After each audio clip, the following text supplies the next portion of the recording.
Tùng sạc chua đó.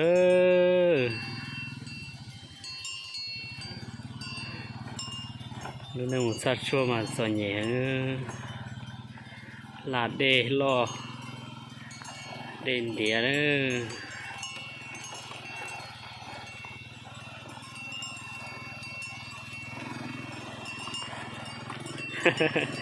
Ô khác thế.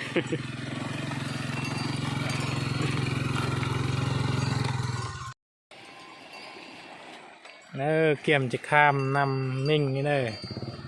จากห้วยห้าวไปหาปักสนานนำมิ่งนี่ไปลงไปสักยาอยู่บ้าน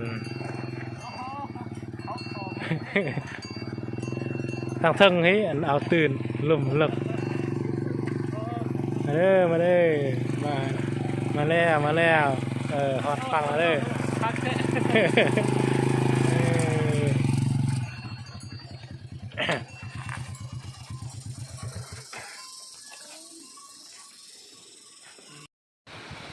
มาฮอดนำสนานตัวนี้จะได้ขี่รถข้ามขั้วเนี่ยธรรมศาสตร์งามไหมมีป้าย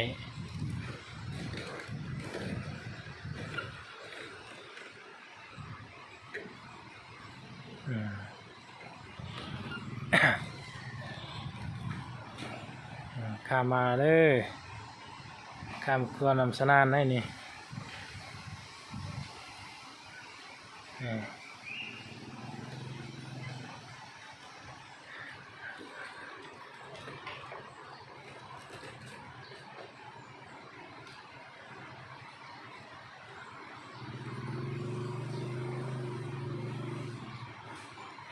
ข้ามมาแล้ว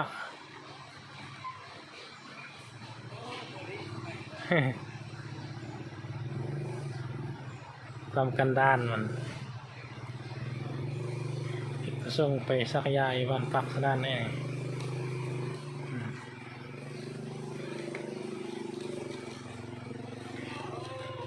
ยาเด็กน้อยเลย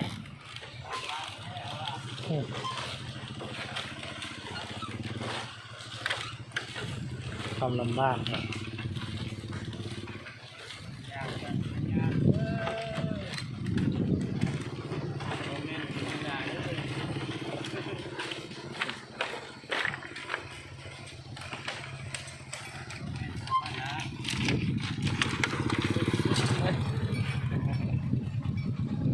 บ้านปักสนานนี่มันห้องเฮียนอันนี้ห้องเฮียนปักสนานพื้นบ้านปักสนาน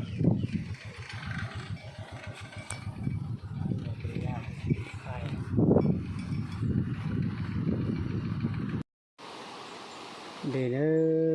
เดี๋ยวจะเยอะสิมันเอาตัวเป็ดสักชัวนะตัวเป็ดสักชัวลูกรอปักสนานนะส่วนนี้ตัวขั้วเช็คจากลานะแล้วเราเช็คจากลาปกติเนาะแล้วลูกรอนะเจต้องมัวขั้วพอเจจริงๆแล้วขั้วสองสิเนาะทุกคนนะเจเดี๋ยววันนี้เราเจกู้การเลยอีสองเดี๋ยวเท่าไหร่การเลยอีสองเดี๋ยวจะรอหน้าเจเดี๋ยวเนื้อปอเจจะใช้จามุสเตาเนาะแต่ลูกจันทุกคนเจเดี๋ยวจะโตจะเชื่อละได้สิเดี๋ยว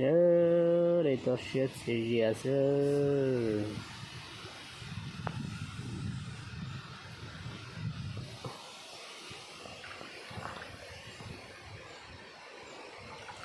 ใช่นอนเลยกูจะไปหมู่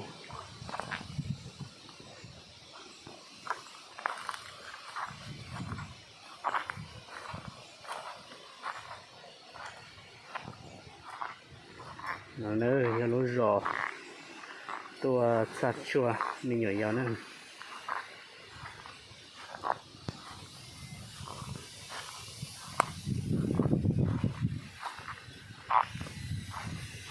นี่ตัวเชีย